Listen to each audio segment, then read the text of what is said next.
Here's a tutorial about how to use a cash register in a gas station. Oh my god, dude. For example, if you want to put gas, let's say on number 1. As you can see, this is number 1. It's empty. There's nobody on number 1.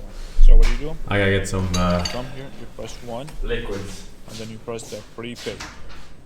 See, it says a prepay. And this will pop up. And then, let's say they want $20. So, you put in $20. And then, you can either press OK from here, or you can press Enter. As you see, right here, shows pump number 1, $20. The total is $20. Pump number 1 is 20. Come here, and you just cash it out. Okay, let's say number 1 didn't want it, the gas. What you do is you press 1, and then you press stop. It will take a few seconds.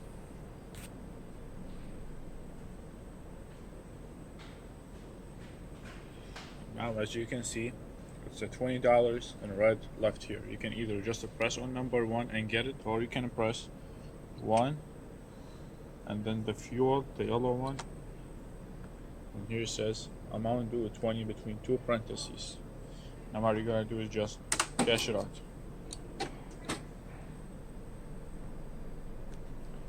Let's say you want to print a receipt, a previous receipt from the pump. So what you do is you go ticket a print right here, and then this will show up. You can choose whatever amount you did. So let's say we want the second one. You can either use the keys or the touchpad, and you can go. And let's say you want this one, the $10 ones. You press enter. It comes right here. $10 ones.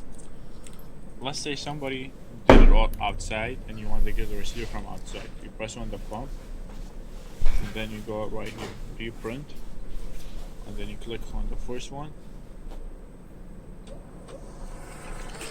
and the receipt will come up.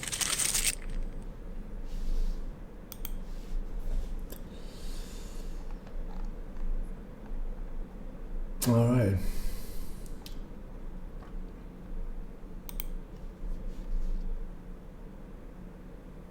Forsen.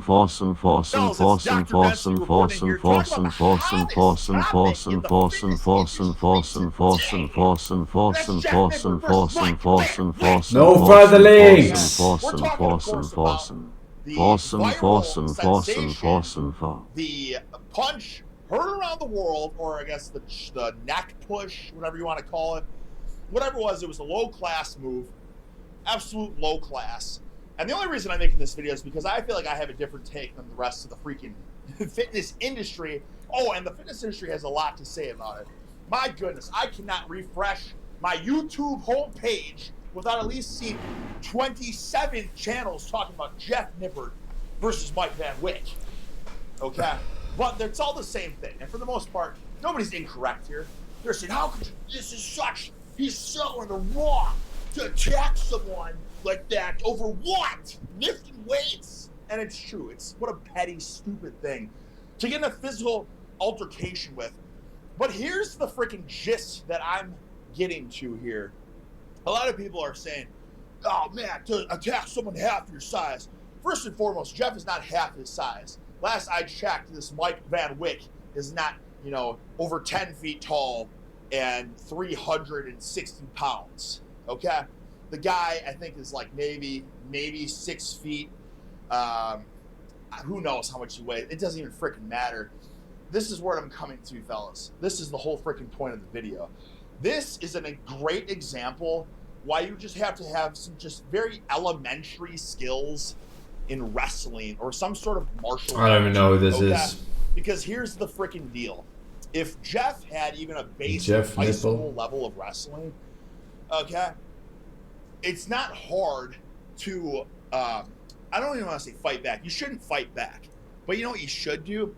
You should challenge someone. You know what I mean? Because look, it takes a coward to cheap shot first and foremost. That's a real cowardly move. Secondly, Big guy was upset, smaller guy was smarter than him, so he assaulted him in a public gym. Fight, because obviously one lucky blow for one guy, now the other could be brain damage or something like that. But the freaking wrestling is a gentleman's sport. You know what I mean? If you want to go freaking mano-y-mano, say, hey, you know what, asshole? How about this? How about you and me? Let's tussle. How about that? We tussle. No blows, you know, no cheap shot, no punches, just tussle. And you know what I bet? I bet the other guy would back down in a heartbeat. And if he didn't back down because he thinks he's big, freaking big, bad Johnny Tough guy, you know what? I'll tell you something right now.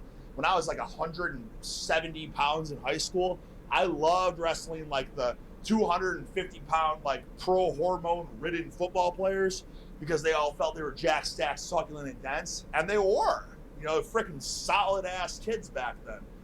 But you would freaking lock up. The kids would get gassed out in 20 seconds. You know what I'm saying? And let me tell you something. Once somebody's gassed out, it doesn't matter how much muscle, how much size they have. Once they're gassed, they're freaking gassed, okay? And then they're soft and as weak as a daffodil, okay? So here's the thing. Am I saying that